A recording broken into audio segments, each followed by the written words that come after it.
Bapak Ibu yang dirahmati Allah Subhanahu wa taala, Rasulullah sallallahu alaihi wasallam pernah berwasiat kepada Sayyidina Ali, ibu-ibu. Apa wasiatnya? Ya Ali, tamanna Jibrilu ayyakuna min bani Adam li sab'i khisalin.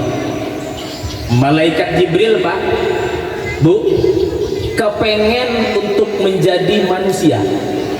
Saya ulangi, malaikat Jibril kepengen untuk jadi manusia. Li sab'i khisalin, karena 7 perkara.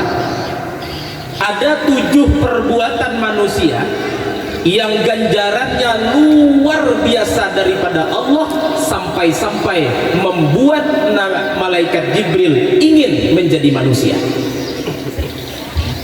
Kata malaikat Jibril, kami sebagai malaikat tidak dapat spesialisasi itu, maka saya pengen jadi manusia. Maka kita sebagai manusia jangan pernah menyepelekan yang 7 ini. Apa yang 7 nih Ustaz?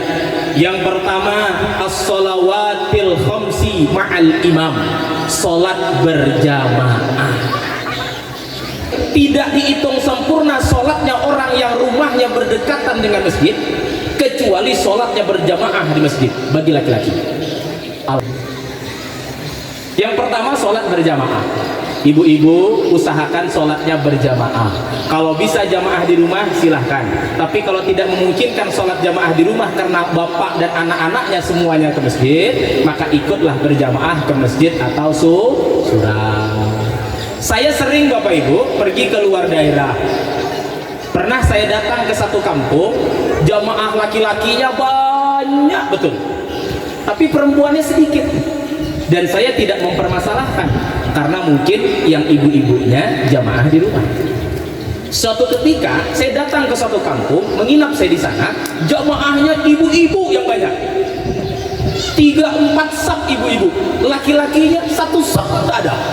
Mudah-mudahan desa Sialang Panjang nih hidup dengan jamaahnya, amin ya robbal. Walau anna ahlal qura amanu, kata Allah dalam Al-Quran surah Al-A'raf, seandainya satu kampung itu, satu desa itu orang-orangnya beriman, wattaqau, dan bertakwa kepada Allah, la fatahna alaihim barakatim minas sama'i wal ardh, maka Allah akan buka keberkahan daripada langit dan bumi. Timbul pertanyaan, kampung yang beriman bertakwa tuh indikatornya ada berapa? Indikatornya ada 2. Yang pertama, kampung tuh jamaahnya aktif. Yang kedua, kampung tuh pengajiannya aktif. Bila dalam satu kampung jamaahnya rame, pengajiannya rame, berarti tercukupi 2 indikator bahwa kampung itu beriman dan bertakwa kepada Allah. Maka insya Allah kampung itu akan makmur. Makanya kalau ada kepala desa pengen desa yang makmur menjadi baldatun thayyibatun wa rabbun ghafur, maka visi utamanya adalah menjadikan seluruh desa ini menjadi desa yang beriman dan bertakwa kepada Allah. Gaungkan sholat berjamaahnya, ramaikan pengajiannya, insya Allah kampung ini menjadi kampung yang penuh diberkahi Allah. Kalau desa Sialang Panjang ini mayoritas banyak yang berladang, rupanya ladangnya sekarang kurang bagus, banyak burungnya, kekeringan lah, hampa lah, banyak hama lah, maka coba perbaiki jamaah kampungnya, perbaiki pengajiannya, insya Allah banyak pulang hasil. Kalau ada suatu kampung banjir aja terus, dikit-dikit banjir, dikit-dikit banjir, coba tingkatkan keimanan dan ketakwaan Allah kepada Allah, karena bisa jadi hancurnya suatu kampung, rusaknya suatu kampung itu dikarenakan mereka tidak beriman dan tidak bertakwa kepada Allah Subhanahu wa ta'ala. Bapak Ibu yang dirahmati Allah, yang pertama sholat berjamaah, yang kedua wa mujalasatil ulama, duduk di tempat pengajian, di tempat majlis. Kenapa? Sebab julusuka sa'atan fi majlisil ilmi, duduk sebentar saja di dalam majlis ilmu itu lebih baik, khairum min alfi rakaah, lebih baik daripada 1000 sholat sunnah. Wa mujalasatil ulama, ada hadis Bapak Ibu, idza madha 'alal mu'minina arba'una sabahan, bila lewat 40 subuh seorang mukmin walam yujalisil ulama, dan tidak berduduk satu tempat dengan ulama, artinya bila orang 40 hari tidak pernah duduk dengan ulama, tidak pernah pergi pengajian, tidak pernah ke tempat-tempat yang ada ulama selama 40 hari, maka qasa qalbuhu, keras hatinya. Kenapa? Li'annal ilma hayatul qalbi, karena ilmu itu menghidupkan hati. Pak, kalau ada punya istri, dikasih tahu tidak mau tahu, dikasih tahu tidak mau mendengar, pergikan dia ke pengajian. Mungkin kelamaan istrinya nggak pernah pergi pengajian sampai hatinya keras. Atau ibu-ibu punya suami hatinya keras kayak batu, tidak mau dikasih tahu, suruh pergi pengajian, mungkin dia kelamaan jauh daripada ulama. Man farakal ulama, barang siapa memisahi ulama, barang siapa membenci ulama, barang siapa memusuhi ulama, mata qalbuhu, mati hatinya, wa anna an ta'atillah, dan buta daripada jalan Allah. Makanya ustadz ulama jangan tapi dimusuhi. Maka jangan pernah man farakal ulama mata qalbuhu wa anna an ta'atillah. Barang siapa yang benci kepada ulama atau memusuhi ulama, maka mati hatinya dan buta daripada ketaatan kepada Allah Subhanahu wa taala. Kenapa? Sebab al ulama warasatul anbiya, ulama itu pewaris para nabi. Duduk bersama ulama itu menjadi obat hati. Kata Opik, tombo ati iku ada 5 pekorone. Obat hati ada 5. Yang pertama, maca Quran lan maknane, baca Quran dan maknanya. Yang salah satunya adalah kumpul lono, wong saleh kumpul lono. Dengan orang saleh, para ulama berkumpul bersama. 5 lagi.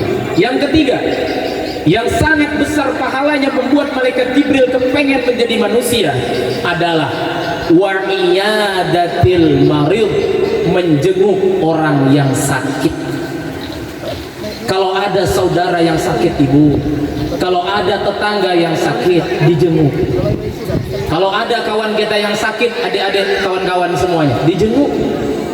Jangan orang sakit tapi disambeti. Ketika menjenguk orang sakit, tidak boleh terlalu banyak menanyakan kondisinya. Jadi bapak ini sebenarnya sakit apanya? Saya ini sakit ginjal si ay. Ngapa mati sakit ginjal?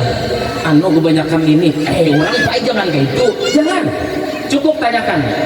Gimana kondisi sekarang Pak? Dijawab sama dia. Alhamdulillah sudah mulai membaik. Cukup. Jangan terlalu banyak tanya, karena menyakitkan hati yang sakit. Yang keempat, ketika menjenguk orang sakit, jangan banyak makan di tempat itu. Karena orang sakit melihat kita makan sementara dia tak bisa makan. Yang keempat, wa tasyyi'il janazah, mentakziah kepada mayit. Alhamdulillah dipelajari ilmu fardu kifayah. Jadi Bu Ai, kalau kita ada orang meninggal datang kita takziah, itu pahalanya besar sekali.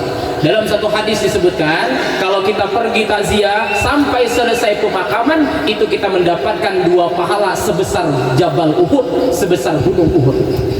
Tapi kalau kita pulang setelah menyolatkan, maka kita mendapatkan pahala sebesar 1 gunung Uhud. Tapi kalau pulang setelah menguburkan, maka mendapatkan pahala sebesar 2 gunung Uhud. Makanya kalau ada yang meninggal, dilayak ibu-ibu. Supaya apa? Supaya menguatkan hati orang yang dilayak. Bertakziah itu ada 2 fungsi untuk yang dilayak, 1 fungsi untuk kita yang melayak. Yang dilayak, yang pertama menguatkan, yang kedua membahagiakan, karena dia senang merasa ada yang peduli. Dan untuk kita yang melayak itu zikrul maut, ingat mati. Yang kelima, wasaqil ma, memberi minum kepada orang yang sedang kehausan. Dan apa-apa? Makanya kalau ada orang bertamu, Bu, itu sunnah dicepatkan kasih minuman. Yang keenam, wasulhi bainal isnain, memberi perdamaian di antara 2 orang. Jadi kita jadi orang ini harus bisa mendamaikan orang kalau ada berselisih. Jangan sampai menjadi kompor orang. Yang terakhir adalah wa ikramil jar wal yatim, Yang ketujuh yang membuat malaikat Jibril iri terhadap manusia adalah karena besarnya pahala memuliakan tetangga dan memuliakan anak yatim. Tetangga itu Bu, dalam kitab Hukukul Jiran, yang namanya tetangga itu 40 rumah ke kanan, 40 rumah ke kiri, 40 rumah ke depan, 40 rumah ke belakang, itu namanya tetangga. Kebanyakan ada dalam satu kitab disingkat lebih ringkas, yang namanya tetangga itu 4 rumah ke kanan, 4 rumah ke kiri, 4 rumah ke depan, 4 rumah ke belakang, berarti 16 rumah. Itu yang namanya tetangga. Kalau ada kita masak apapun, yang 16 rumah ini harus kebagian, harus kebagi, karena ini hak bertetangga. Ustaz, berat kali Ustaz kalau kami harus seperti itu. Caranya begini, hari ini masak asam pedas, kasih rumah yang sebelah kanan 1, besok yang sebelah kiri, besok yang depan, besok yang belakang. Itu pun kalau kita lebih ibu-ibu. Tapi kalau kita hanya untuk kita pun susah, ya udah cukup untuk kita saja. Kalau ada yang kelaparan dari lingkungan tetangga tadi, mati dia dalam keadaan lapar, maka kita di yaumul kiamat akan bertanggung jawab kepada Allah Subhanahu wa Ta'ala. Kalau ada yang sakit, tak bisa berobat, tidak ada yang peduli, meninggal dengan ketidakpedulian kita, maka di yaumul kiamat akan ditanya kita tentang dia. Kenapa? Sebab karena dia masuk dalam hak bertetangga dengan kita. Kenapa? Sebab Bu, kalau kita masak itu harus sampai ke tetangga. Karena Bu, ketika masakan itu baunya tercium oleh tetangga, tapi makanannya tidak sampai ke tetangga, maka makanan itu hilang keberkahannya. Kenapa? Sebab karena makanan itu bisa menimbulkan sakit hati daripada tetangga. Makanya kalau masak-masak, baunya semerbak, usahakan berbagi kepada orang yang mencium baunya. Bapak Ibu yang dirahmati Allah Subhanahu wa Ta'ala, saya kira itulah yang dapat saya sampaikan. Sebelum saya mengakhiri, saya mau menyimpulkan supaya enak dibawa pulang. Yang pertama, alhamdulillah Desa Sialang Panjang mentajuk acara dengan visi utamanya adalah fastabiqul khairat, untuk berlomba-lomba menuju kebaikan. Mudah-mudahan desa ini semakin hari semakin maju, semakin hari semakin jaya, semakin hari masyarakat dan rakyatnya semakin makmur. Amin ya rabbal alamin. Yang kedua, jangan lupa menyambung silaturahmi, sambunglah silaturahmi, eratkan hubungan antara sesama. Yang ketiga, ada wasiat daripada Rasulullah kepada Sayyidina Ali, 7 wasiat, di mana 7 inilah yang membuat malaikat Jibril pengen menjadi manusia. Yang pertama, sholat berjamaah. Yang kedua, duduk dengan para orang alim, para ulama. Yang ketiga, menjenguk orang sakit. Yang keempat, bertakziah kepada orang yang meninggal. Yang kelima, memberi minum kepada orang yang kehausan. Yang keenam, mendamaikan 2 orang yang berselisih. Yang ketujuh, memuliakan tetangga dan memuliakan anak yatim. Kita kerjakan yang semua ini, maka insya Allah kita akan mendapatkan keberkahan hidup, pahala yang luar biasa. Pahala yang kita peroleh itulah yang membuat malaikat Jibril iri kepada kita sebagai manusia. Pada akhirnya saya mengucapkan ribuan kata maaf, mungkin barangkali ada kata-kata salah, ada kata-kata hilaf, wabil khusus kepada sahibul wilayah, Bapak Wali, Ibu Wali, Ketua Ibu-Ibu PKK, seluruh bapak-bapak, ibu-ibu, adik-adik KKN semuanya. Saya doakan semuanya mudah-mudahan panjang umur, mudah-mudahan rezekinya lancar, mudah-mudahan yang sedang dalam kesulitan Allah berikan jalan keluar, mudah-mudahan segala hajat dan cita-citanya dikabulkan oleh Allah Subhanahu wa Ta'ala. Amin ya rabbal alamin. Usikum wa nafsi bitaqallah. Assalamualaikum warahmatullahi wabarakatuh.